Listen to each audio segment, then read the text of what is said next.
불교 의례와 의식이라고 하는 주제로 여러분들이 이제 신앙생활을 하는 가운데 있어서 우리가 이제 종교마다 종교 의례가 있죠. 종교 또 때로는 의식이라는 말도 하기도 하는데, 그래서 각 종교마다 이런 다양한 종교 의식의 형태들이 있는데, 이제 불교에서는 어떠한 의식들이 있는가에 대한 좀 공부를 하도록 하겠습니다. 먼저 이제 여러분들 교재에 나와 있듯이 의례와 의식이라는 용어 개념 자체가 조금은 그 의미가 다릅니다. 의례라는 말은 형식을 갖춘 예의다. 형식을 갖춘 예의라는 뜻은, 예를 들면 우리가 절을 할 때 그냥 아무렇게나 하는 게 아니죠. 우리가 예를 들면 부처님 전에 삼배를 할 때 뭘 갖추어요? 형식을 갖추고 있죠. 그래서 합장을 하고 두 발꿈치를 모으고 반배를 해서 무릎을 꿇고 이마에 땅을 하는 이런 어떤 형식을 갖춘. 예를 들면 우리가 합장을 할 때도 이제 합장의 형식이 있듯이, 그죠? 그래서 의례라는 말은 이제 종교에서 행해지는 여러 가지의 형식적인 그러한 예법들을 말하는 겁니다. 예를 들면 이제 우리가 스님들이 하는 공양 의례 같은 경우도 이제 공양 의례라는 말을 쓰게 되는데, 그 공양을 하는데도 뭐예요? 형식을 갖추고 있죠. 그런 반면에 이제 의식이라는 말은 의례를 갖추어 베푸는 행사다, 이런 의미로 이제 볼 수가 있는데, 의식이라는 말은 좀 더 광의적 의미라고 보시면 돼요. 의례보다는 좀 그 의미가 넓게 뜻을 갖고 있는 의미라고 보시면 되는데, 그래서 우리가 이제 일반적으로는 의식이라는 말을 많이 씁니다. 종교의식, 그죠? 여러 가지 우리가 불교의 행사들을 이제 전부 의식이라는 말을 쓰게 되는데, 먼저 이제 봉불의례를 보게 되면 이 봉불의례 옆에다가 점안식이라고 써놓으세요. 점안식. 그래서 이 봉불의례는 부처님을 우리가 모시는 하나의 이제 예법이죠, 그죠? 그래서 우리가 형상의 모습으로 불상을 조성해서 신앙의 대상으로 우리가 이제 모시기 위해서는 바로 이 봉불의례, 다시 말해서 점안식이라는 것을 반드시 하게 되죠. 그래서 점안을 하지 않고서는 우리가 어떤 예배의 대상으로 우리가 이제 불상을 모시고 기도를 하고 할 수가 없는 거죠. 그래서 점안식이 그만큼 중요한 의식이에요. 반면에 이제 또 그 요탑을이라는 것이 있어요. 요탑. 탑을 도는 의식인데, 우리는 일명의 탑돌이라고 이제 많이 하게 되는데, 이것을 이제 요탑을이라고 합니다. 그래서 탑을 도는 이러한 이제 그 의례들은 인도에서부터 이제 부처님 당시 때부터 부처님의 사리를 모신 이제 사리탑을 중심으로 해서 이제 여러 가지 종교 의식들이 형성이 되게 되는데, 이것이 이제 우리나라에 와서도 이제 탑을 법당에 세우는, 그래서 보통 일탑, 법당 앞에 일탑의 형태를 두거나 쌍탑의 형태를 두거나, 예를 들면 이제 불국사 같은 경우는 다보탑, 석가탑, 두 쌍탑이 이제 법당 앞에 있기도 하고, 그렇죠. 그래서 이 탑을 도는 이제 이러한 의식들이 있는데, 이것을 이제 우리가 보통 탑돌이 의식이다라고 얘기를 합니다. 근데 이제 방식은 뭐냐면 오른쪽으로 도는 거예요. 오른쪽으로 이제 3번을 도는 것인데, 그것을 보통 이제 우요삼자리다라고 합니다. 그래서 여러분들이 사찰에 가서 만약에 탑을 돈다 했을 때는 오른쪽, 내가 서 있는 쪽으로 오른쪽 방향으로 이렇게 3번을 돕니다. 그래서 우리나라 같은 경우도 이제 탑 신앙들이 특히 이제 부처님의 사리를 모셔놓은 보궁 사찰 같은 경우는 이제 탑을 중심으로 한 그러한 이제 종교 의식들이 행해지게 되죠. 그 다음에 여러분들 보시게 되면 법회의례라는 것이 있고, 법회의례는 이제 우리가 일반 정기법회, 그러니까 말 그대로 이제 정기적으로 행해지는 법회인데, 요즘 우리 이제 보통 독림선언 같은 경우는 오제일 법회를 하죠. 초하루, 그 다음에 약사제일, 그 다음에 보름, 지장제일, 오늘이 이제 관음제일인데, 이러한 이제 법회들을 일반 정기법회라고 합니다. 그 다음에 기도 홍공법회라는 것들이 있는데, 예를 들면 정초기도, 특별한 날에 이제 그 기도를 올리는 거죠, 그죠? 그래서 이제 우리가 1년 12개월로 봤을 때는 정초에 올리는 정초기도.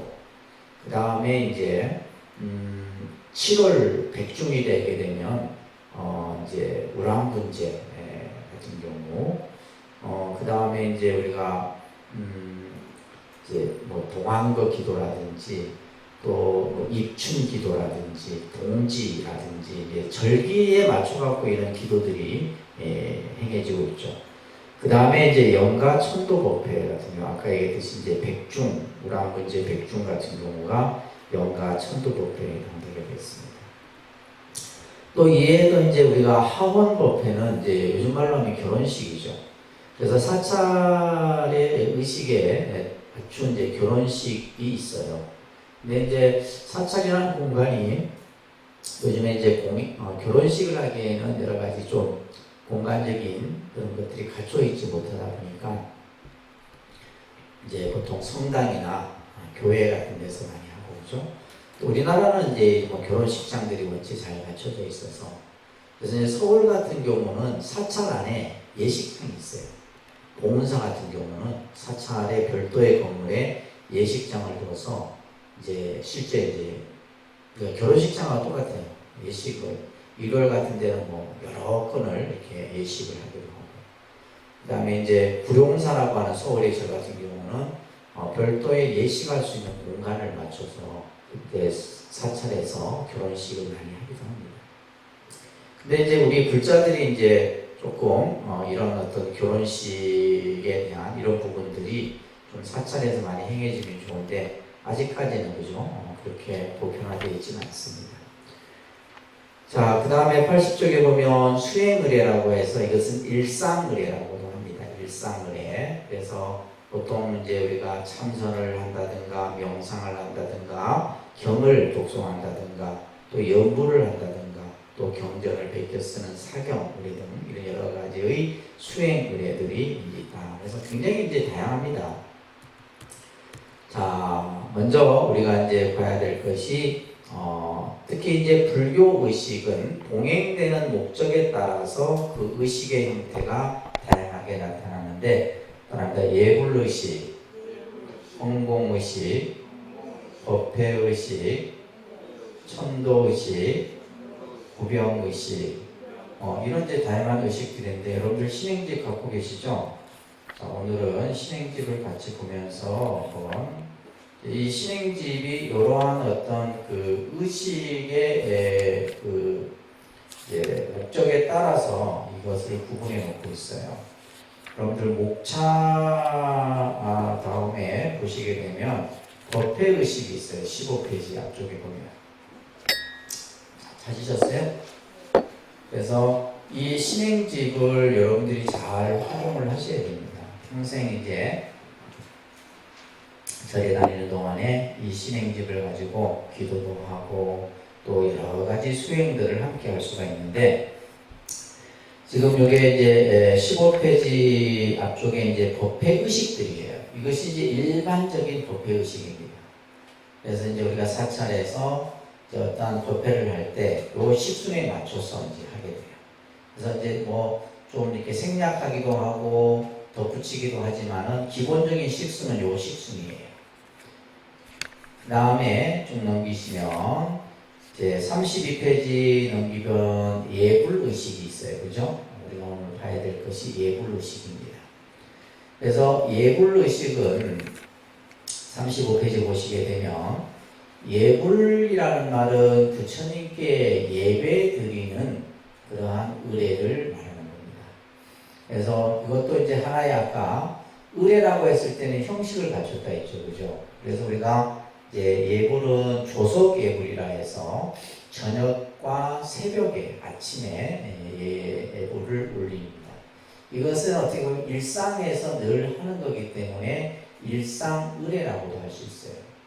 그래서 이 새벽과 저녁에 예불을 드리게 되죠. 우리가 아까 이제 저녁에 했던 것이 이제 저녁 예불인 거죠. 그죠? 보게 되면 여러분들 35쪽에 보시게 되면 아침 예불과 저녁 예불이 되어 있죠, 그죠? 책에다 낙서하지 마시고요. 그래서 아침 예불에는 보면 이제 헌다계라는 것을 하게 되는데 차를 올린다 이런 말이에요. 헌다라는 말은 차를 올리는데, 그러니까 뭐 새벽에 어떻게 차를 올리겠어요? 그래서 아침 새벽에는 이제 깨끗한 물을 올립니다. 청수라고 해요, 청수. 그래서 이 청수가 올려지는 곳이 요게 이제 닭이, 이제 이 닭이 모양으로 되어 있죠, 그렇죠? 그래서 새벽에 이제 예불을 오시는 분이 제일 먼저 여기에다가 깨끗한 물을 올려서 물을 부처님께 올리고 예불을 올리는 거죠. 그리고 이제 저녁에는 향 공양을 올려서 저녁 예불을 올리게 되는데, 자, 헌다계 밑에 보시게 되면 아금 청정수 변희감도다 이렇게 되어 있는데, 내가 지금 깨끗한 물을 올리오니 이 물이 감로의 차로 바뀌어져서 변화된다 이 말이에요. 삼보님전의 봉헌, 그죠? 받들어 올립니다. 이렇게 이제 이 예불문이 이루어지게 되는데, 36쪽에 보시게 되면 이제 지신기명례 해서 이제 7번 이제 예배를 드립니다. 그래서 이것을 칠정례라고 해요. 그러니까 칠정례. 7번 이마를 땅에 닿아서 예배를 드리기 때문에 이것을 칠정례라고 합니다. 그래서 39쪽에 보면 한글로 해갖고 칠정례라고 되어 있죠, 그죠? 칠정례. 그래서 여러분들이 간혹 이제 혼자서 사찰에 갔을 때 저녁에 이 예불 칠정례를 가지고 부처님께 예배를 드리는 거예요. 그냥 절을 하는 것보다 이 이제 기도문을 읽으면서, 그죠? 내가 부처님께 절을 이렇게 올리는 거죠. 그러니까 이런 것도 이제 안 배우면 잘 못합니다. 여러분들이 오늘 뭐 듣는다고 해서 이것을 다, 그죠? 할 수는 없는데, 이제 그렇게 하는 거예요. 지금 제가 말씀드린 것은 여러분들이 이제 혼자서 내 사찰을 가거나 또 내가 기도를 할 때 그런 것들을 잘 활용하시라는 거예요. 저녁에는 이제 아까도 얘기했듯이 향을 올려서, 그죠? 예배를 드리는데, 자, 교재로 다시 넘어오시면 책은 그대로 펴두시고, 예불이라고 하는 것은 불자의 수행 일과예요. 우리가 이것은 뭐냐면 무슨 날을 정해서 하는 것이 아니라 매일매일. 그래서 우리 독립선언은 새벽에 5시에 새벽 예불을 합니다. 원래 이제 4시 반에 했다가 너무 빠르다 해갖고 5시로 했는데, 5시 하면 뭐 많이 올 것처럼 30분만 늦추면 좋겠습니다 했는데 안 와요. 근데 유일하게 한 번 오시는 거사님이 계셔. 이분은 지금 5년째 한 번도 안 빠지고 오셔요. 매일매일. 참 신심이 대단해. 이분은 4시에 딱 와요. 4시 정각에 딱 와서 직장 다니시는데, 그 정신력이 한 번도 안 빠지고 온다는 게 그죠? 대단한 거예요. 그래서 기본 와서 2시간 기도를 하고 가세요. 웬만한 스님들보다 낫습니다. 그 고사님 신행 활동하는 모습은요. 그래서 이제 이 새벽에 예불을 드리게 되는데, 우리가 이제 예불을 드리는 마음가짐이 중요해요. 왜 우리가 부처님께 이렇게 조속으로 예배를 드리느냐? 첫째는 일체 중생을 부처님처럼 받들겠다라는 것이 이제 진정한 예불의 의미예요. 단순히 이제 뭐 법당에 모셔놓은 형상의 부처님께 예배를 드리는 것이 아니라 부처님에게 예배를 드리듯이 일체 중생을 부처님처럼 받들겠습니다. 이런 마음가짐이 갖춰져야 됩니다. 그래서 나와 인연 있는 모든 이들을 부처님처럼 받들겠다. 두 번째는 예배를 드리는 마음은 다른 사람을 이롭게 하겠다는 거예요. 이타심을 발휘한다는 것. 이것이 바로 우리가 조속으로 예불을 드리면서 항상 마음가짐을 갖는 것인데, 모든 중생들을 부처님 대하듯 항상 받들고 남을 존중해주는 마음가짐, 이것이 예불에 담겨있는 의미예요. 자, 그리고 나서 이제 여러분들 쭉 넘기시면 이제 이 새벽 예불에는 보시게 되면 여러분들 42쪽에 보면 행선축원이라는 축원이 있는데 이거는 이제 새벽에 말하는 축원이에요. 주지스님이 그 사찰의 주지스님이 꼭 이 행선축원을 합니다. 그래서 이 행선축원 내용도 굉장히 좋아요. 이 축원을 항상 예불 때 하고 마지막에 이제 하는 것이 뭐냐? 반야신경이죠, 그죠? 그렇게 해서 이제 일반적인 예불 의식이 이렇게 이루어집니다. 자, 그 다음에 이제 여러분들 교재 보시게 되면 불공 의식이 있어요. 불공 의식 53쪽 보시게 되면 앞에 보면 불공 의식이 있는데 이 불공 의식이 순서가 보면 천수경, 또 한글 천수경, 삼보통청, 신중청, 관음청, 지장청. 그러니까 전부 이제 불공 의식의 순서에 맞춰 갖고 요 의식 기도문들이 이루어져 있는데, 자 81쪽 보시면 불공이라는 말, 참 이 불공이라는 말은 어떻게 보면 오래전부터 우리가 이제 절에 다니는 분들이 일상화된 용어예요, 그죠? 절에 뭐 하러 가십니까? 불공 드리러 갑니다. 불공이라는 말이 참 정감이 있는 말이에요. 그냥 기도하러 갑니다 하면 좀 상투적인데, 그래서 이 불공을 드리러 간다는 말은 내가 전승을 드리러 간다 이런 뜻이 같이 담겨 있는 거예요. 그래서 옛날 여러분들 어머니 세대들은 절에 가실 때 절에 불공 드리러 간다 이런 말을 많이 하거든요. 그래서 예전에는 70년대 80년대 때는 이 불공이 독불공이라는 개념이 있었어요. 독불공이 뭐냐면 신도분들이 이제 한 분 한 분 개별적으로 불공을 올려주는 거예요. 굉장히 힘듭니다.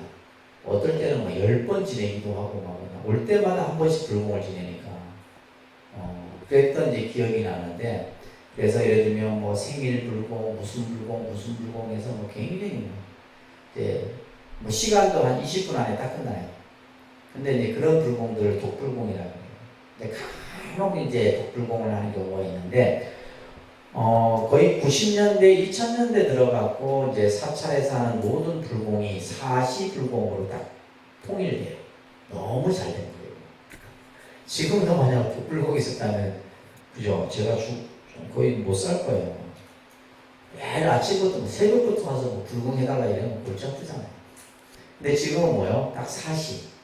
그래서 모든 사찰에서의 불공은 언제 한다? 사시에 합니다. 그래서 기본 보통 10시나 10시 반에, 저희 독립선언은 10시에 하는데, 그래서 이제 4시에 불공을 하는 이유가 뭐냐?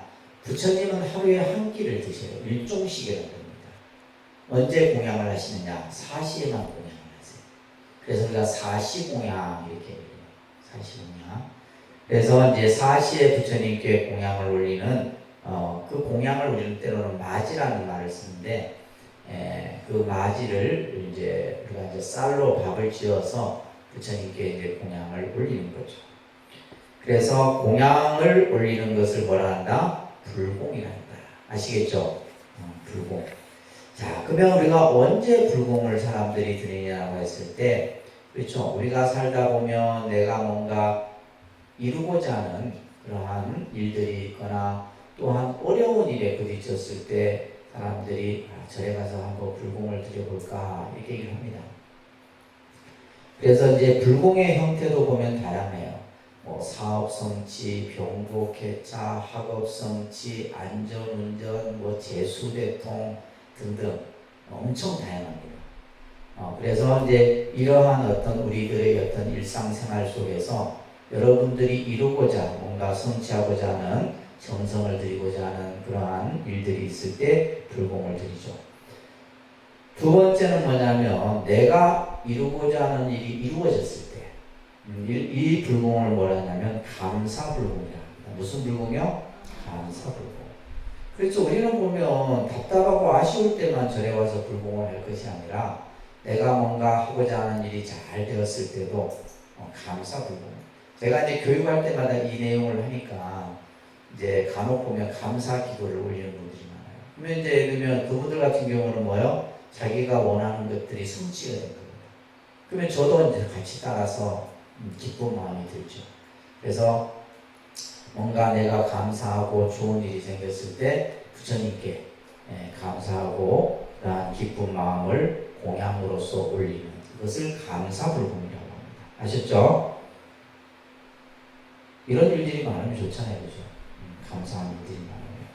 그 다음에 이제 세 번째는 수행불공이라고 해요. 이것은 뭐 내가 어떠한 뭐 일을 원하거나 뭐 또한 좋은 일이 생기거나 상관없이 내가 일상생활 가운데 늘 부처님께 공양을 올리는 마음.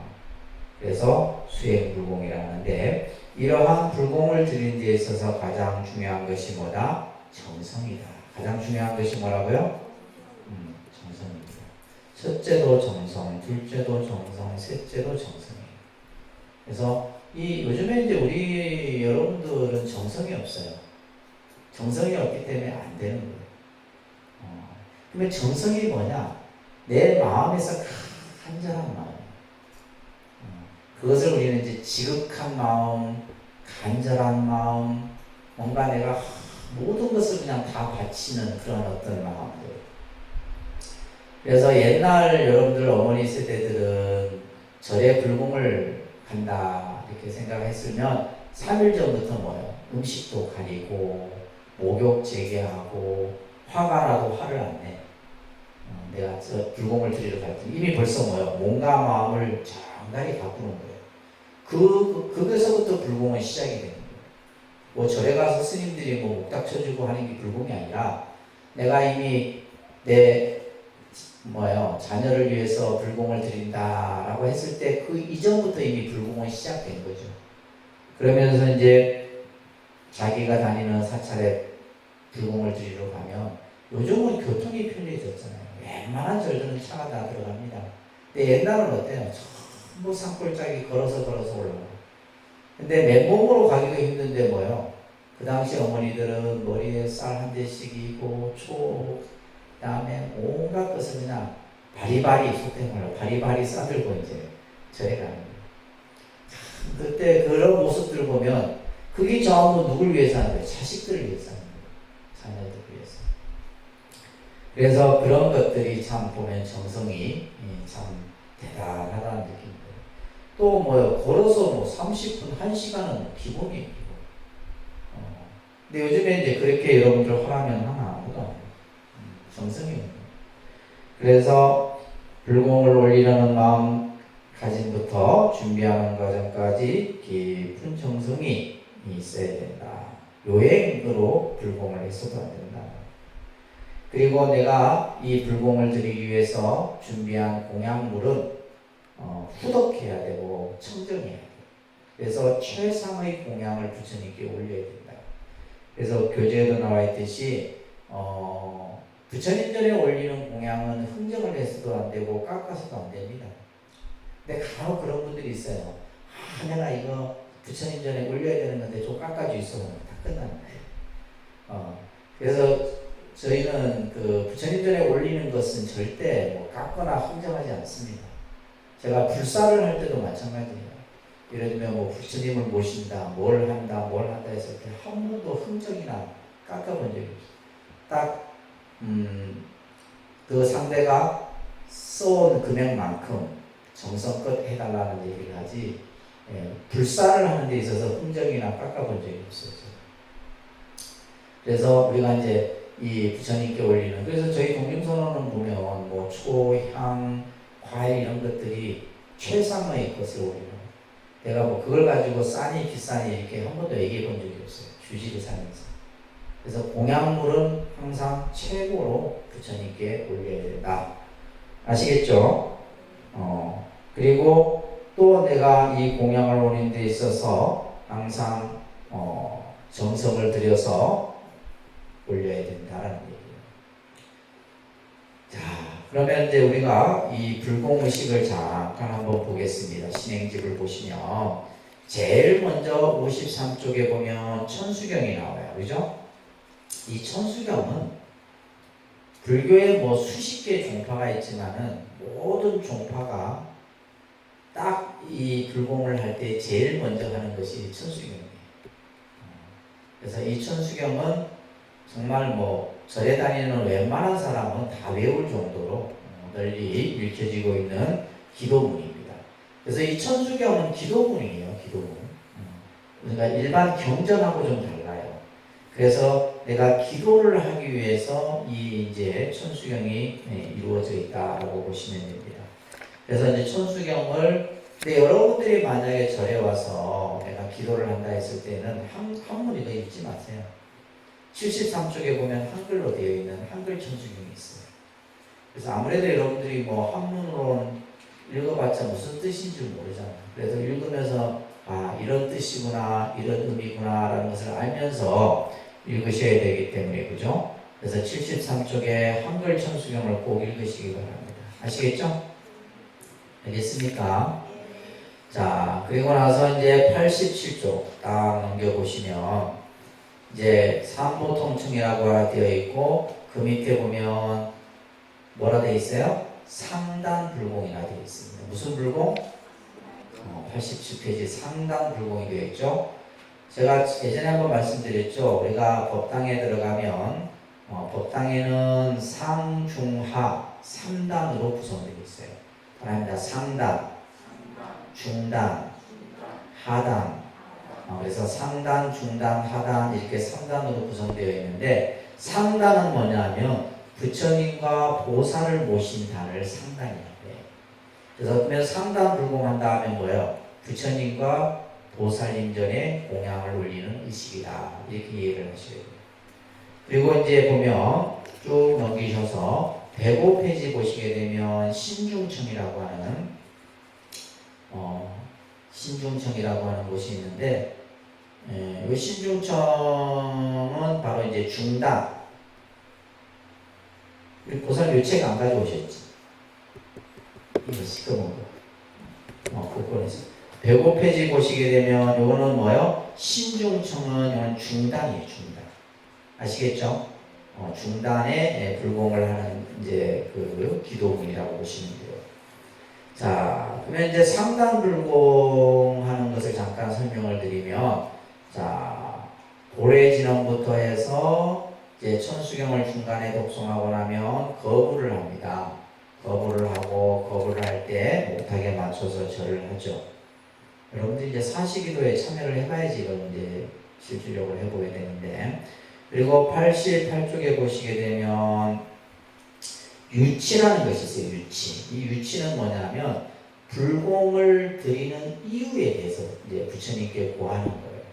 오늘 어디에 사는 누구가 어떤 이유로 부처님 전에 공양을 올려서 불공을 올립니다라는 그 이유를 이제 90페이지 보면 그 설명이 되어 있어요. 한번 읽어보세요.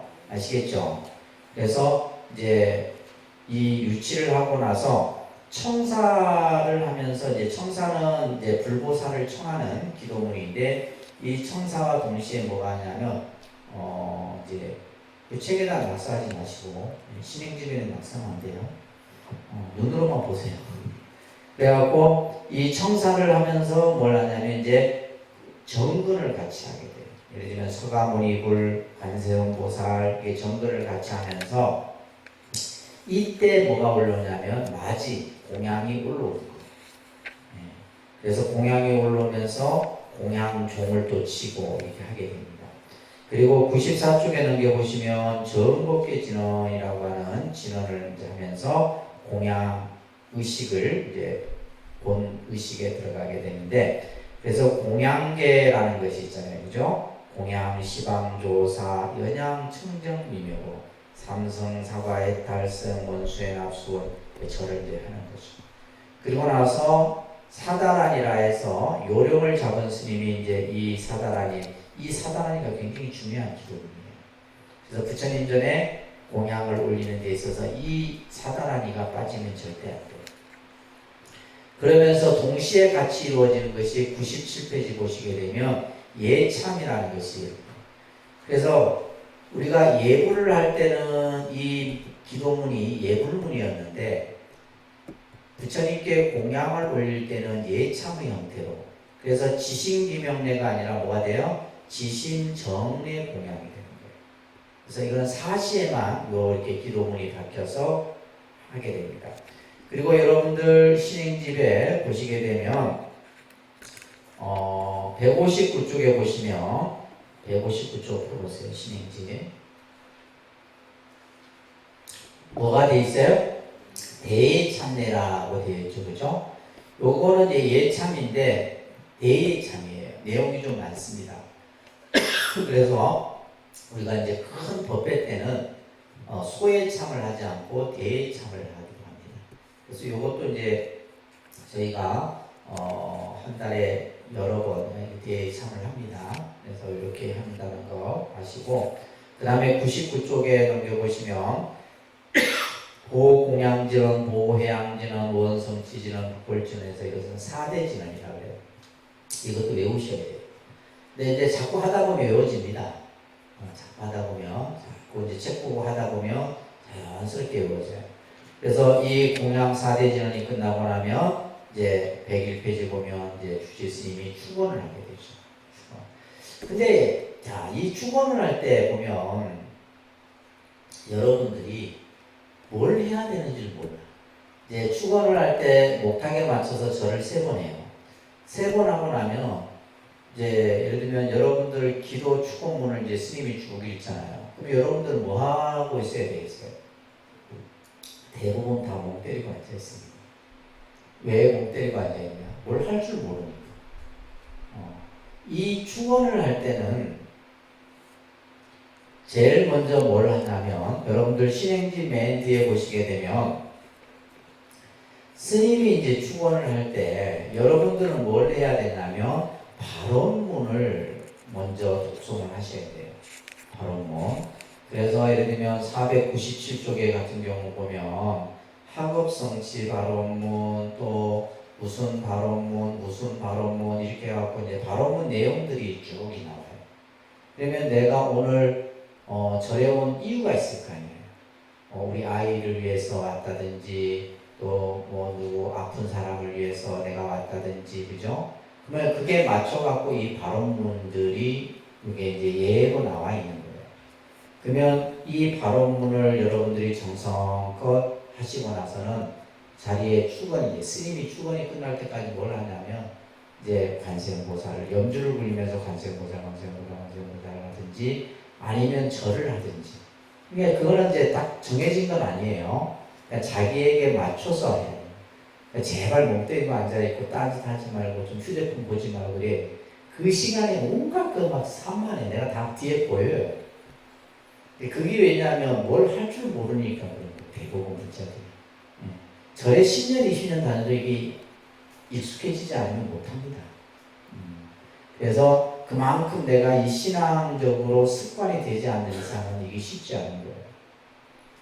그래서 스님이 축원을 할 때는 반드시 뭘 한다? 먼저 스님, 기도 스님의 목탁에 맞춰서 삼배를 하고 나서 발언문을 독송한 후에 그 다음에 불보살의 명호를 축원이 끝날 때까지 한다든가, 아니면 고요하게 내가 명상을 한다든가, 이런 다양한 방법들이 있는 거예요. 아시겠죠? 알겠습니까? 자, 이렇게 우리가 불공의식을 진행을 하게 됩니다. 자, 우리 교재로 넘어와서 보면 이제 아까 법회의식이라는 내용도 있었고, 그죠? 자, 그 다음에 우리가 또 봐야 될 게 뭐냐면, 천도의식이에요. 천도의식. 천도의식. 천도라는 말은 좋은 곳으로 보낸다, 좋은 곳으로 인도한다, 이런 뜻이에요. 천도. 천도한다는 말은. 그래서 지금 우리가 살고 있는 인간의 이런 세계보다 더 나은 세계가 천상세계고, 천상보다 더 나은 곳이 극락세계잖아요. 그래서 돌아가신 망자를 좋은 곳으로 보내는 그런 의미가 바로 이 천도인데, 자, 우리가 보면 이제 일반적으로 이 지금 제가 쓴 이 한자가 제사라는 한자인데, 제사. 우리가 보통 이제 절에서는 제사를 지낸다 이런 말을 안 씁니다. 제사라는 용어 자체는 이거는 유교에 대해서 사용하는 용어죠. 그러면 유교식 우리가 이제 보통 일반 제사가에서 가장 중요한 것이 뭘까요? 여러분들 가정에서 제사 지내잖아요. 제사 지낼 때 뭘 가장 중요하게, 신경이 가장 많이 쓰이고, 가장 많은 정성을 들인 데가 뭐예요? 그렇죠. 음식이에요. 그래서 유교의 제사는 가장 핵심이 뭐냐면 음식을 잘 정성껏 준비하는 거예요. 그러면 이제 예를 들면 이제 이 음식을 그러면 망자가 와서 먹느냐 안 먹느냐, 먹을 것 같아요 안 먹을 것 같아요? 먹을 것 같아요 안 먹을 것 같아요? 근데 우리가 예를 들면 참 희한한 것은 제사 지내기 전 음식과 제사를 지내고 난 음식이 맛이 달라요. 희한하죠. 근데 이제 우리가 보통 귀신은 어떻게 이 음식을 수용하냐 하면 귀신은 촉식이라고 합니다. 귀신은 뭐예요? 촉식. 촉식이라는 말은 뭐냐면 음식에 대여기만 해도 배가 부르요. 우리처럼 먹는 게 아니에요. 귀신은 음식에 대기만 해도 배가 부르요. 그래서 우리가 제사 지내고 난 음식들이 보면 난장판이 되어 있어요. 그 귀신이 보이는 사람들은 그래 보인다 이 말이에요. 우리 인간은 어떻게 밥을 먹어요? 여러분들 밥 어떻게 먹어요? 수저로 밥을 뭉쳐서 먹죠. 그래서 인간은 단식이라고 해요. 예를 들면 인도인들이 뭐 손으로 음식을 먹는 문화가 있잖아요. 그네들도 보면 밥을 어떻게 해요? 손으로 이렇게 뭉쳐서 먹거든요. 단식이에요. 인간은 단식이에요. 극락세계는 사식이에요. 사식. 생각만 해도 배고파요. 음식을 그냥 내가 뭐 먹고 싶다 생각만 해도 좋죠. 설거지할 일도 없고 음식 쓰레기도 없고. 그래서 귀신은 뭐다? 촉식이에요. 그래서 이제 우리가 유교에서의 제사는 돌아가신 부모, 조상을 위해서 형제들이 모여서 결국 제사를 지내고 나서 그 음식, 이 음식이 어떤 음식이에요? 그냥 예를 들면 살아있는 사람들이 만든 음식이 아니에요. 이 음식은 뭐예요? 조상이 물려준 음식인 거예요. 그러니까 요즘에 이제 그런 개념들이 없으니까 그렇잖아요. 그래서 예로 들면 우리나라가 이제 하도 서구 문명이 들어오는 바람에 우리의 어떤 동양 문화, 동양 정신이 다 없어졌는데 얼마 전에 보니까 이제 그 아들이 없는 집안에 딸만 있는 경우에 딸이 제사를 지내도 된다. 뭐 이런 이제 법적인 이제 그 관혼상제 이런 법들이 이제 새로 이제 만들어지는데요. 보면 우리가 이제 집안에 큰아들, 아들이 뭐예요? 제사를 물려받죠. 그래서 큰아들이 유산을 많이 받는 거예요. 그러면 아들이 삼형제가 있다. 그러면 n분의 1씩 똑같이 나누는 게 아니에요. 큰아들에게 재산을 많이 준 거예요. 그 많이 준 그 재산은 뭐냐면 제사 비용이에요. 제사 비용인데 그게 막 지돈인지 알죠? 그죠? 제사 비용이에요. 그러면 그 큰아들은 조상들 부모 제사를 지내기 위해서 그 비용을 그때 쓰는 거예요. 그러면 그 돈은 누구 돈이에요? 부모 돈이에요. 지 돈이 아니에요. 그래서 이 음식은 뭐냐? 바로 부모가, 그죠? 조상이 자손들, 후손들에게 남겨준 음식이다. 이 말이에요. 그걸 먹으면서 뭐예요? 형제들이 조상 부모의 은덕을 기리고, 그죠? 돌아가신 분을 추모하고, 그러면서 형제 간의 우애. 이게 동양 문화예요. 유교 문화. 근데 이런 것들이 지금 있어요, 없어요? 완전히 없죠. 완전히 없어지네. 자, 이게 이제 유교의 제사의 의미인 거야. 아시겠죠? 그러니까 여러분들이 제사 뭐 어떻게 보면 이제 막 뭐예요? 제사 많은 집에 시집 가고 매일 뭐 어떤 경우 1년에 12번 막 제사 음식 하는 분들 간혹 있곤 한데 이 음식이 그래서 중요해요. 음식이. 자, 그러면 우리가 불교에서는 그러면 뭐라 하냐 하면 제를 지낸다 그래요. 불교에서 뭐라 한다? 제라는 말을 써요. 이 제자는 닦을 제자입니다. 닦는다라는 의미를 가지고 있어요. 그래서 살아있는 자식들이 돌아가신 부모를 위해서 부처님께 공양을 올리고 그 부모의 공덕을 닦아드리는 거예요. 그리고 또 하나는 망자가 자기 자신이 스스로 자기의 업을 닦는 의미가 바로 불교에서의 제의 의미예요. 그러면 우리가 이제 불교에서의 제에서는 뭐가 중요할 것 같아요? 뭐가 중요해요? 그래서 우리가 불교에서는 시식을 한다 했을 때 이 식은 뭐냐 하면 법식을 말하는 거예요. 다시 말해서 불교에서의 제의식에 있어서 중요한 것은 뭐다? 염불이에요. 뭐라고요? 염불. 스님들의 염불이 이 제에서 가장 중요한 의미예요. 음식은 중요한 게 아니에요. 근데 다릅니다. 그래서 이제 어떤 뭐 불교의 어떤 종파 같은 경우는 음식 안 합니다. 꽃만 올려요. 꽃만 올려서 제시해요. 또 심지어는 예를 들면 이제 차 한 잔 올립니다. 차. 내가 볼 땐 차 한 잔 올리는 게 가장 좋아. 차 한 잔 다 올려갖고 뭐 염불 경전 한번 읽어준다든지 이러면 제일 깨끗해요. 그러니까 막 뭐지 음식하고 막 이거 신경 쓰기 때문에. 그래서 이제 불교에서의 제는 바로 염불 공덕을 영가에게 설해 주는 거예요. 아시겠죠? 자, 그래서 이 천도 의식에도 보면 간음 시식, 상용 시식, 화음 시식, 구경 시식은 뭐냐면 우리가 이제 보통 사람은 그냥 자기의 의식 구조를 가지고 이렇게 생활을 하게 되는데 간혹 이제 어떤 영이 들어오는 경우가 있어요.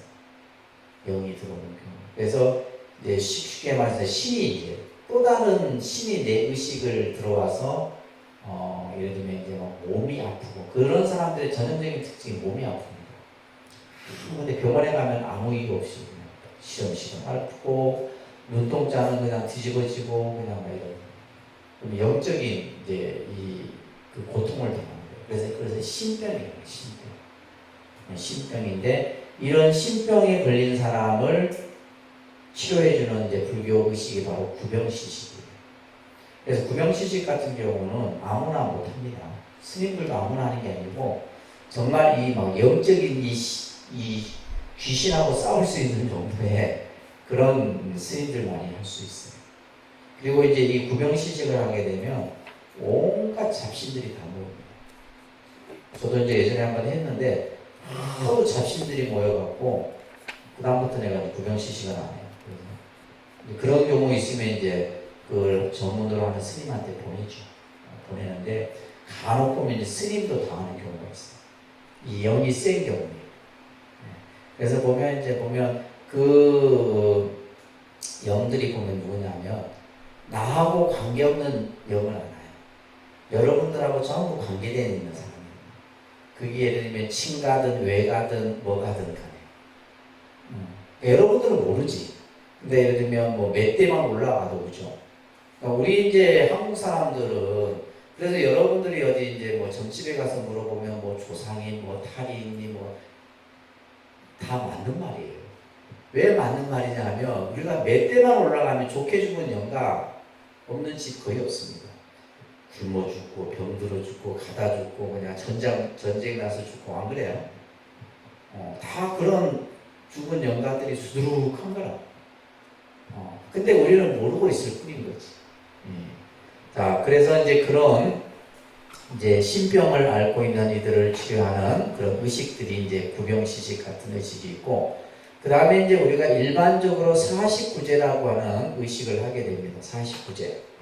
그래서 이 49제라는 의식은 지금은 굉장히 이제 보편화되어 있어요. 자, 부처님께서는 사람이 태어나서 한 생을 살고 그리고 그죠 죽음이라는 이 과정을 우리가 이제 겪게 됩니다. 그죠? 여기에다가 이제 이 유라는 한자를 써서 말합니다. 생유, 본유, 사유, 이렇게 이제 이 유라는 말을 써서 이제 생유, 본유. 생유는 태어나는 순간을 말해요. 본유는 우리가 이제 생존하는 시간을 본유라고 그래요. 사유는 죽는 순간이죠. 그러면 우리가 죽고 나서 끝나는 것이 아니라 죽음이라는 것은 뭐예요? 또 다른 생을 맞이하는 거죠. 또 다른 생을 맞이합니다. 그러면 이 죽고 나서 또 다른 생을 맞이하는 그 기간을 중류라고 해요. 뭐라 한다고요? 중류. 그러면 우리가 이제 죽고 나면 이 육체는 아무 쓸모가 없어요. 쓸모가 없기 때문에 이 중류는 며칠이냐면 49일이에요. 49일 동안 중류 기간인데, 이 기간 동안에 이제 이 육체는 없어졌지만은 이 영식은 자기가 가고 싶은 곳, 보고 싶은 곳, 듣고 싶은 것 다 마음대로 할 수 있어요. 그래서 이제 자기가 이제 예를 들면 이제 우리가 예를 들면 뭐 사고가 나서 죽었다. 그러면 그 영혼은 그 사고 난 장소를 떠나지 못해요. 무섭죠? 떠나지 못해요. 왜냐하면 그 자리를 갑니다. 그래서 이 중류 49일이라는 이 시간은 이제 어떻게 보면 돌아간 망자는 자기의 그런 어떤 살아온 흔적들을 더듬어가는 시간입니다. 그리고 산자의 입장에서 보면 망자를 마지막 보내주는 그 기간이 49일인데, 자, 근데 우리가 더 중요한 것은 뭐냐면, 여러분들이 태어나는 순간, 태어나서 죽을 때까지 여러분들의 일거수일투족을 기록하는 사람이 있어요. 기록합니다. 오늘 몇 월 며칠, 몇 년도 몇 월 며칠 무슨 일을 하고 뭘 하고 전부 기록을 해요. 그러면 여러분들이 딱 숨이 끊기는 순간에 자기 것을 뭐라 하냐면 명부라고 해요. 명부. 우리 예를 들면 호적 등본 있고 다 있잖아요. 우리가 이사 옮길 때마다 호적 등본 옮기듯이 이 명부를 가지고 자기에게 이제 심판을 하는 대왕을 찾아가서 일주일마다 이제 심판을 받습니다. 일주일마다. 그래서 77은 49에서 49일이 이제 마지막 또 다른 생이 결정되는 시간인데, 그래서 이 49일이라는 이 의미가 굉장히 중요해요. 그래서 예전에 보면 49일이라는 드라마도 있었고, 그죠? 이 49제가 이제 보편화된 것은 대통령들이 죽고 나서 뭐 49제 뭐 추모 미사, 뭐 49일 추모 예배, 뭐 49제 천도, 뭐 이런 이제 뭐 49일이라는 이 의미들이 이제 좀 일반화되고 보편화됐죠. 그래서 이거 요즘에는 이 49일을 교회에서도 쓰고 성당에서도 쓰고 다 씁니다. 우리는 그냥 절에서는 49제를 지낸다 이렇게 하지만, 그래서 이 49제에 이 담겨있는 이런 의미들은 굉장히. 그런데 이제 예를 들면 우리가 이제 49제 다음이 이제 100제라는 것이 있고, 그 다음에 1주기, 2주기. 그래서 보통 절에서는 한 2주기까지만 해주면 돼요. 그 이상은 이제 굳이 안 해도 됩니다. 그래서 이제 2주기까지를 보통 이제 옛날 스님들이 말씀을 하시는 거예요. 자, 그런 의식들이 있다라는 것, 이 천도 의식입니다. 아시겠죠? 그 다음에 기도 의식이라는 것이 있는데, 우리가 이제 기도라는 행위는 종교의 행위 중에서도 가장 보편화되고 일반화된 이제 행위가 바로 기도라는 행위입니다. 그죠? 기도. 그래서 각 종교마다 이제 기도하는 방법이나 절차나 여러 가지 의미들이 각기 이제 다 다르는데, 기도의 그냥 일반적인 의미는 내 마음의 정성을 나타내는 거예요. 내 마음에 있는 것을 그대로 드러내는 것이 기도입니다. 마음에 있는 것을 그대로 표현하는 게 기도예요. 그러니까 이제 우리가 종교 신앙하는 사람들을 봤을 때 기도를 누가 잘하냐면 교인들, 성당 다니는 사람들이 잘해요. 우리 절에 다니는 사람들은 기도 자체를 못합니다. 왜 못하냐면 늘 책만 보고 하기 때문에. 이 기도라는 것은 책을 보고 하는 게 아니에요. 내 마음에 있는 얘기를 그대로 표현해요. 내가 법당에 와갖고 부처님에게 내 마음에 있는 얘기를 그대로 드러낼 수 있어요. 그러면서 아까도 얘기했듯이 그게는 예를 들면 여러 가지 감정들이 그죠? 섞여서 나오고 있죠. 그런 것들이 이제 우리가 이제 기도라는 행위를 통해서 나타나게 되는데, 그러다 보면 기도를 하다 보면 눈물도 나기도 하고 또 기쁨도 환희도 생기기도 하고 여러 가지 그런 감정들이 기도라는 행위를 통해서 나타나게 되는데, 자, 그러면 우리가 이제 기도라는 것이 그러면 구체적으로 아까 그냥 일반적으로 여러분들의 마음을 드러내고 마음에 있는 이야기를 풀어내는 것이 이제 기도라고 했지만, 그러면 구체적으로 불교에서 기도는 어떤 것을 말하는가라고 했을 때, 첫 번째는 이 몇 가지 요소들이 종합적으로 다 갖춰져야 돼요. 첫째는 뭐냐면 귀의 마음이 갖춰져요. 귀의한다. 이것은 뭐냐면 우리가 나무라는 뜻이죠. 나무아미타불 할 때 나무라는 뜻이 바로 귀의라는 뜻이에요. 이거는 뭐예요? 믿음이에요. 불보살에 대한 믿음. 귀의가 뭐다? 믿음이에요. 그죠? 기도라는 것은 믿음이 근본이에요. 믿음. 기도를 하면서 내가 믿지 않고 어떻게 기도가 되겠어? 그 다음에 귀 다음에 뭐요? 예경입니다. 예경. 믿음이 있으니까 뭐요? 그 불보살에 대한 예배의 마음이 일어나겠죠. 그죠? 예배하고 공경하는 마음, 이것을 예경심이라고 그래요. 내가 절을 하고 한없이 절을 하는 거죠. 그걸 예경이라고 해요. 그 다음에 찬탄입니다. 그러니까 찬탄. 그러니까 찬탄. 찬탄하는 거예요. 이거는 뭐냐면 그 불보살이 지니고 있는 공덕을 찬탄하는 거예요. 거룩하시고 위대하시고, 그죠? 이 세상에서 가장 존귀하신 부처님. 이 부처님의 공덕을 찬탄하는 거예요. 그 다음에 찬탄과 더불어서 뭐가 나오냐면 이제 참회가 나와요. 참회. 우리가 이제 기도를 하다 보면 뭔지 모르게 내가 알게 모르게 지은 내 죄업이 한없음을 느껴요. 참회를 합니다. 그리고 이 참회와 더불어서 우리는 뭐요? 기도를 성취하기 위한 원을 세우는 발언을 하게 돼요. 자, 따라합니다. 귀의, 예경, 찬탄, 참회, 발언. 이 예경에는 이제 우리가 예를 들면 공양의 의미도 포함되어 있겠죠. 그죠? 기도라는 것은 이걸 전체를 묶은 것을 기도라는 거예요. 그 중에서도 가장 큰 것을 차지하는 것이 뭐예요? 찬탄이에요. 찬탄.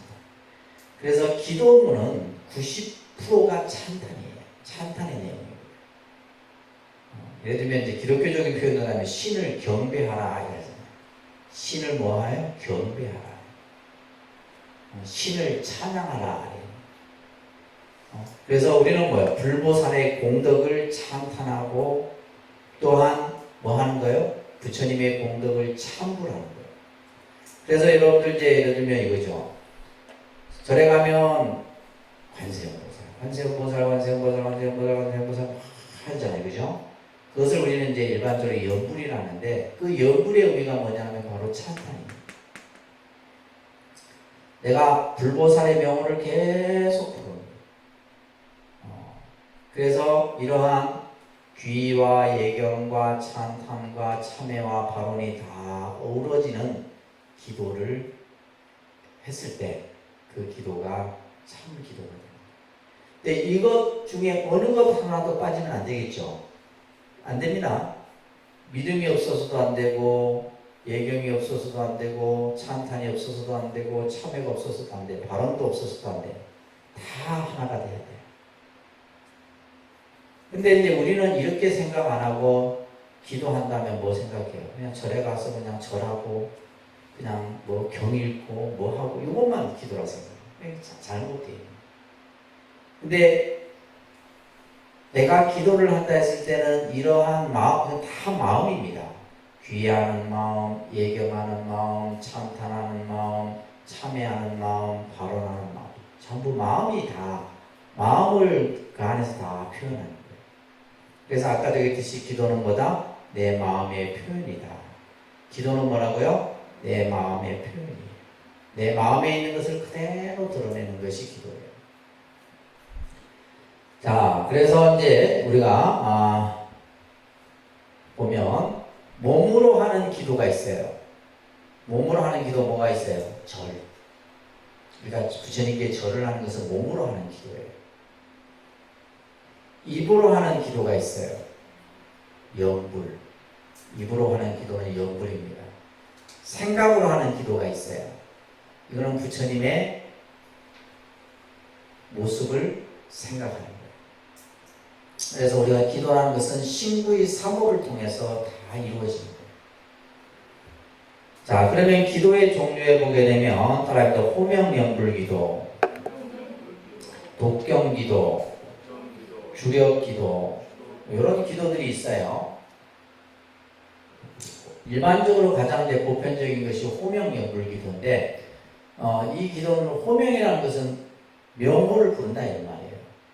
명호를 불보살의 명호를 부르는 거예요. 아까 얘기했듯이 내가 간음 기도를 한다.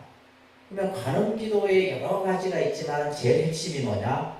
관세음보살을 일념으로 명하는 거예요. 그래서 하루에 3만독, 5만독씩 이렇게 하는 겁니다. 관세음보살. 밥을 먹을 때도 관세음보살, 길을 갈 때도 관세음보살, 잠을 잘 때도 관세음보살. 이거 호명이에요. 그러면서 이제 예를 들면 또 지장기도를 할 때는 지장보살, 또 신중기도를 할 때는 화엄성령 하는 이런 이제 기도들의 형태들인데, 그러면 이것을 어떻게 내가 알 수 있느냐? 기도를 하기 전에 반드시 스님과 상의를 하세요. 예를 들면 이제 누가 예를 들면 절에 다닌 사람한테 물어봤자 백화점 기도밖에 안 돼. 백화점씩. 이거 좋다면 이거, 저거 좋다면 저거. 그래서 제대로 된 기도를 할 수가 없어요. 그래서 여러분들이 첫째는 내가 왜 기도가 필요한지, 그죠? 무엇 때문에 내가 기도를 하려고 하는지를 먼저 가지고 있어야 되겠죠. 내가 아이를 위해서, 내 자신을 위해서, 뭔가 이루기 위해서 여러 가지가 있겠죠, 그죠? 그 목적이 분명해야 돼요. 목적이 분명하게 되면 그러면 그것을 어떻게 하는 방법을 잘 알아야 돼요. 방법을 모르면 어떻게 되냐면요, 출발을 하긴 했는데 나중에 도착하면 딱 그 자리라. 무슨 말인지 이해되세요? 그러니까 내 기도가 하나도 나아지질 않아.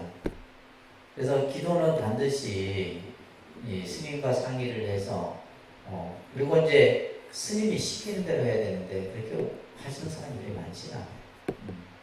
그래서 그런 이제 호명영불기도, 독경기도는 경전을 독송하는 거예요. 그래서 내가 하루에 금강경을 매일 한 편씩 독송. 하루에 한 편이 작은 것 같지만은 한 달이 모이면 30번이고, 그죠? 1년이 모이면 360번이에요. 엄청난 겁니다. 그러니까 내가 그러니까 하루에 뭔가 많은 걸 하려고 하지 말고 5분이 되든 10분이 되든 30분이 되든 그것을 꾸준하게 하는 게 중요해요.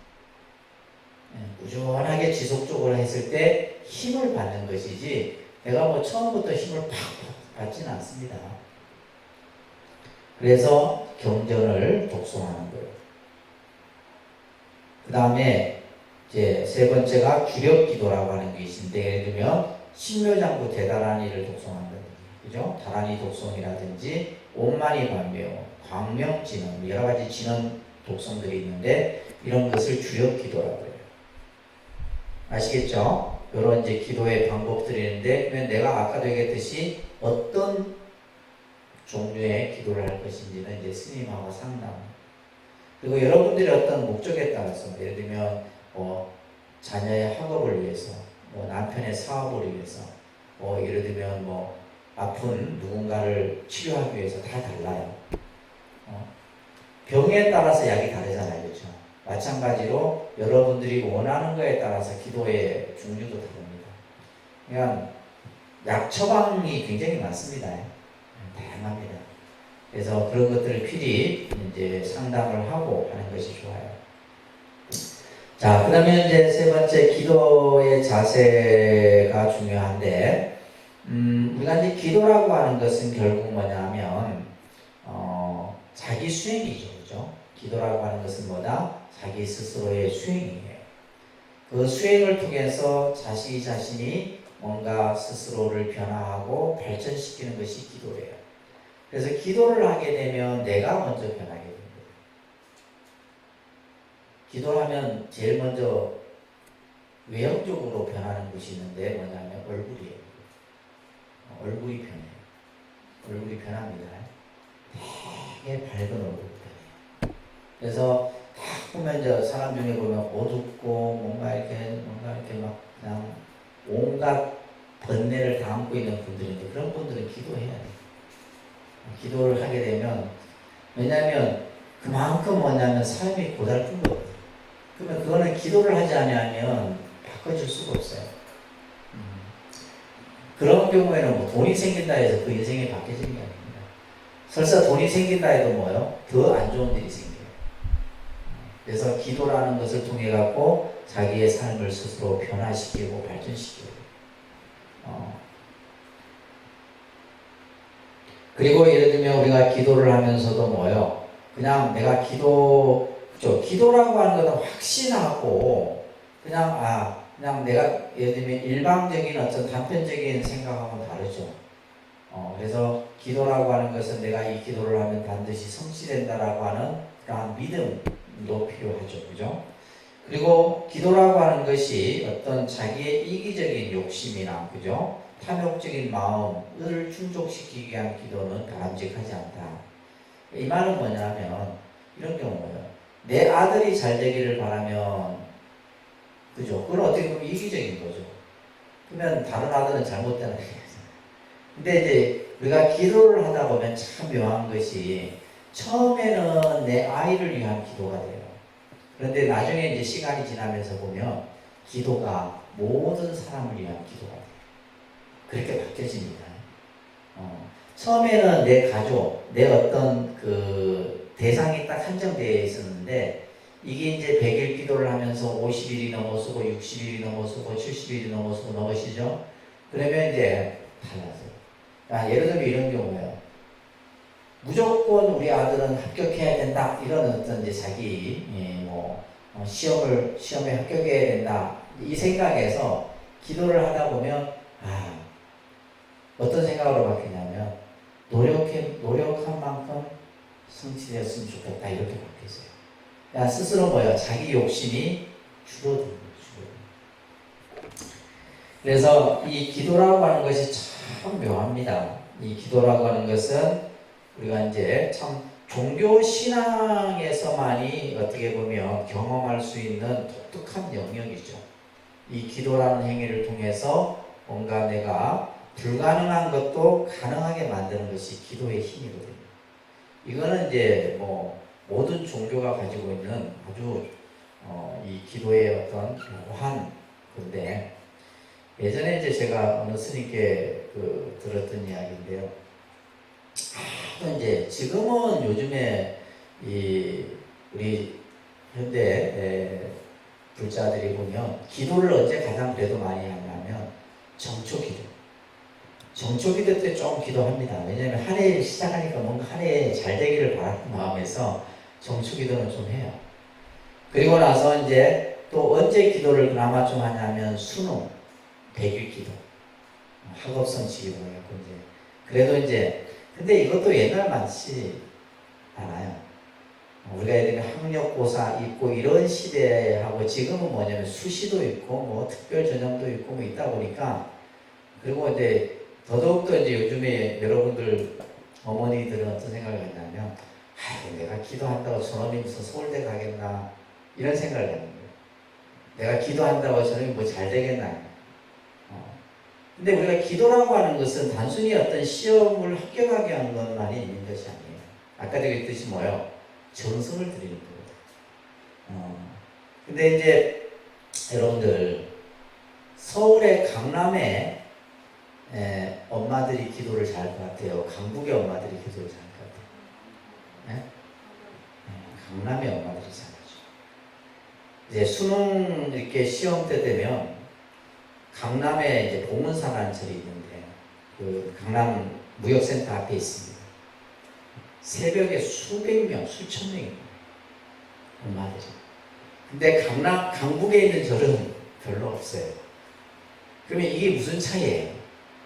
근데 그 강남 엄마들이 보면 주로 뭐 기사들이 그냥 차하고 대기하고 있어요. 새벽 그 4시에. 그 정도로 뭐요?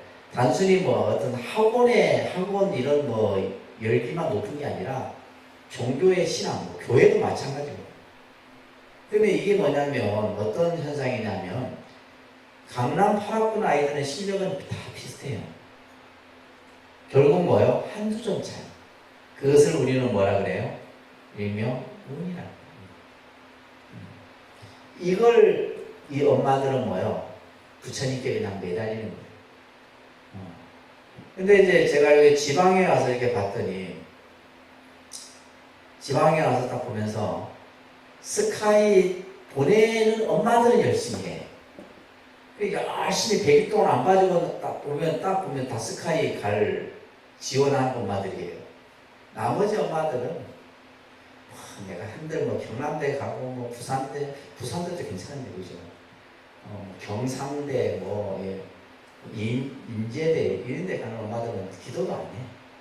근데 그게 잘못된 생각이죠. 그래서 이제 이 스님이 노보살님이 한 분 계셨는데 자기 손자가 7, 8살 때부터 이제 이 자기 다니는 절의 스님께 늘 우리 손자 서울대 가야 되니까 늘 축원 좀 잘해주이소. 그때부터 부탁을 하는 거예요. 그러면서 뭐 절에 무슨 뭐 행사가 있거나 법회가 있거나 불사가 있거나 노보살님이 다 물질적으로 지원을 해요. 그러면서 맨날 뭐요? 스님께 우리 손자 어쩌든 간에 서울대 가야 합니다. 매일 보이지 않는 암적을. 스님은 애가 7, 8살이니까 별 신경 안 썼잖아요. 근데 이 아이가 보면 그래도 이제 중학교 들어가고 고등학교 들어갈 때 그래도 공부를 잘했어요. 전 종교 1등을 하고 학생회장도 하고 이러면서. 그래도 스님은 그게 뭐 다른 일들 때문에 뭐 신경 안 써요. 그러다가 이제 시간이 돼갖고 이제 고3이 되고 이제 입시 100일 기도가 들어간 거예요. 이때부터 스님이 이제 똥줄이 타기 시작한 거예요. 왜냐하면 이 노보사님이 평생을 스님한테 오로지 손자 하나를 바라보고 모든 걸 지원을 했잖아요. 그러니까 이 보살님은 오로지 손자 하나 서울대 가는 거예요. 그러니까 뭐 스님도 진짜 막 100일 동안 열심히 했대요. 그리고 이 할머니도 열심히 하고 또 손자도 뭐요? 공부도 잘하고. 그러던 내일이 이제 학력고사 시험일인데 이제 도서관에서 공부를 하다가 이제 좀 일찍 마치고서 옛날에 보면 학원가 앞에 뭐가 있냐 군고구마 가게들이 많았어요.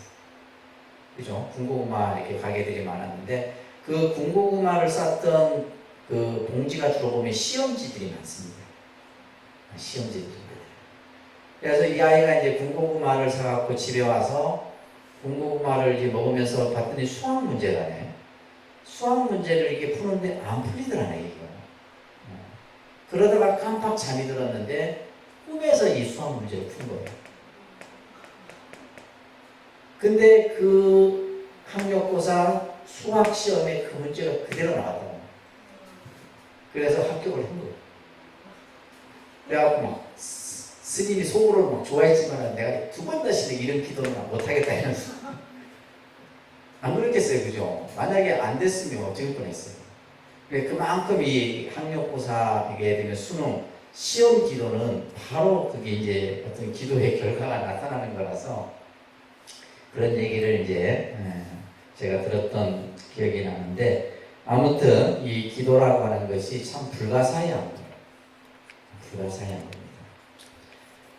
또한 기도는 우리의 공덕을 실현해 가는 과정이고 또 내가 가지고 있는 내 자신의 문제를 해결하는 바른 길과 같은 것이 바로 기도다. 그래서 우리가 이제 종교 신앙에 있어서 기도하는 마음만큼 큰 것이 없습니다. 여러분들이 늘 이렇게 신앙이라는 것은 결국 기도하는 마음이거든요. 그 기도하는 마음을 잃지 마시기 바라요. 또 기도라고 하는 것은 일회성에 그쳐서는 안 돼요. 내가 그죠? 이것은 어떻게 보면 우리가 매일매일 일상생활 속에서 자연스럽게 이루어져야 돼요. 그래서 하루에 5분, 하루에 10분이라도 늘 기도하는 마음으로 하게 되면 내 삶이 달라져요. 확실히 달라집니다. 내 삶이 변화가 있어지게 되고 달라집니다. 그래서 늘 지속적인 수행을 통해서 자기 자신을 닦아가는 이러한 수행들을 해 나가야 되고, 우리가 기도를 하다 보면 이제 때로는 마장이 생겨요. 장애가 생긴다 이 말이에요. 그래서 기도를 하다가 보면 이제 우리가, 여러분들 기도를 보통 우리가 이제 21일 기도, 7일 기도, 21일 기도, 49일 기도, 100일 기도 이렇게 이제 보통 이 숫자가 뭐 나름대로 그죠? 이렇게 이제 보통 일반적으로 이렇게 합니다. 그러니까 또 쓴다면 3일 기도, 3부터 홀수예요, 홀수. 마지막 가서 이제 이 100이라는 숫자는 만수고, 그래서 3일, 7일, 21일, 49일, 100일 이렇게 됩니다. 그 다음부터는 뭐냐면 1000일, 3000일 이렇게 돼요. 그 다음에 만일 이런 식으로 나옵니다. 기도 일수가 할 때. 그래서 이제 처음 할 때는 보통 이렇게 이제 3일 기도, 7일 기도 이렇게 이제 하는데, 우리가 이제 이 100일 기도라는 것이 참 어려운 거예요. 이게 쉬운 게 아닙니다.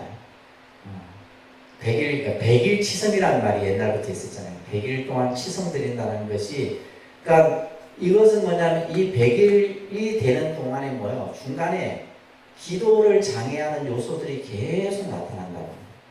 기도하다가 몸이 아프기도 하고 공포감이 들기도 해요. 뭔가 그냥 갑자기 그냥 등골이 오싹할 정도로 그런 두려움이 생기기도 하고, 그 다음에 또 기도하다가도 보면 이제 마장이 생겨갖고 평상시는 아무 문제가 없다가 그냥 막 남편하고 싸우기도 하고 대판 싸우기도 하고 막 이런 일들이 생겨요. 이게 전부 기도의 마장이에요. 마장이에요. 근데 그러한 기도를 하는 중에 마장이 생길 때마다 그것을 이겨내야 돼요. 근데 대부분 사람들은 뭐냐면 주저앉아 버리죠. 이런 마장이 생길 때 그냥 중단에 포기를 해버려요. 그래서 보통 우리가 100일, 저희 지금 독립선언은 3000일 기도를 하고 있잖아요. 3000일. 3000일 기도면 10년이에요, 10년. 10년. 그래서 옛날 어른 스님들이 뭔가 하나를 이루려고 하면 10년은 닦아야 된다. 내가 뭔가 하나를 큰 것을 이루려고 하면, 그래서 제가 이제 독립선언을 세우기 전부터 이 3000일 기도를 시작한 거예요. 그래갖고 지금 이제 2차 1000일 기도를 하고 있고, 이제 9월달쯤 되면 이제 3차 1000일 기도 들어가요. 3차 하면 1000일 기도면 이제 3년 남은 거죠. 그래서 3년 안에 이제 뭔가 내가 원하는 것들이 이루어져야 되겠죠. 근데 이 기도라고 하는 것은 혼자 하면 힘이 있어요, 없어요? 혼자 하는 힘보다 열이 모여서 10명이 하는 힘이 크고 100명이 하는 힘이 큰 거예요. 근데 내가 요즘 가보니까 이 기도를 내 혼자 하고 있어. 독립선은 아무도 관심 없어요. 그래서 내가 그래도 내가 끝끝내 한다. 이것도 난 마장이라고 생각하고, 내가 그래 누가 이기나 한번 해보자. 내가 이게 3000일 딱 10년은 채우고 내가 하산을 하더라도 내가 한다 진짜 이 생각을 하고 있어요. 그래서 여러분들이 뭔가 하나를 이루려고 하면 정말 100일, 짧게는 100일, 좀 더 길게는 1000일, 그죠? 3000일, 10년 정성을 들여야 돼요. 그러지 않고서는 이루어질 수 없습니다. 그 중간에 보면 마장이 많죠. 마장이 많습니다. 제가 예를 들면 이 독립선언 이걸 만들 때까지도 중간에 마장이 얼마나 많았겠어요. 마장이 생기면 또 마장이 생기는 대로 그냥 또 그냥 이겨내고 그냥 계속 한 산 넘으면 또 한 산이 앞에 있고 또 한 산 넘으면 또 한 산이 앞에 있고, 우리 삶이 그래요. 그런데 중요한 것은 뭐다? 내가 기도하는 이 마음은 잃어버리면 안 됩니다. 이걸 놓쳐버리면 안 됩니다. 놓쳐버리면. 내가 그래서 지금 어디 도망가고 싶어도 이 10년을 채우고 도망가려고 못 도망가고 있는 거예요, 지금. 도망가고 싶은 마음이 꿀뚝 같은데, 그래도 10년은 채우고 내가 가자, 진짜. 이 생각으로 버티고 있는 거예요. 이런 것들이 우리가 이제 기도를 하다 보면 생기는, 때로는 뭐 환상도 보이기도 해요. 신비한 것을 경험하기도 해요. 그 전부 마장이에요. 또 옛날에 보면 기도했다가 보면 스님 기도하는 중에 꿈을 꿨다 꿈 얘기하는 분들이 또 되게 많아요. 다 마장이에요. 그런 것들은 전부 다 마장이에요. 그런데 전혀 관계없이 초연하게 내가 정해놓은 그 기도일에 맞춰 꾸준히 해나갔을 때 그 힘을 내가 받는 겁니다. 아시겠죠? 자, 같이 한번 마지막 줄 같이 함께 읽습니다. 수행하는데 마장 없기를 바라지 말라. 수행하는데 마가 없으면 소원이 굳건해지지 못하나니. 그래서 부처님이 말씀하시기를 모든 마건으로서 수행을 도와주는 것을 삼으라 하셨다. 참 좋은 말입니다. 항상 우리가 기도하고 수행하는 데 있어서 때로는 마가 생기더라도 그 마가 결국 내 수행을 더 정진하게끔 하는 힘이라 생각하고 그것을 이겨내죠. 그래서 여러분들이 이제 우리가 뭐 호사나가라는 말이 있잖아요. 좋은 일이 생기면 반드시 나쁜 일도 생기는 거예요. 그러니까 수행이라는 것이 좋은 일이지만 때로는 그 좋은 일을 방해하는 요소들이 또 생기는 거거든요. 그런 것들에 연연하지 말고 끝까지 밀고 나가는 정진의 힘이 필요한 겁니다.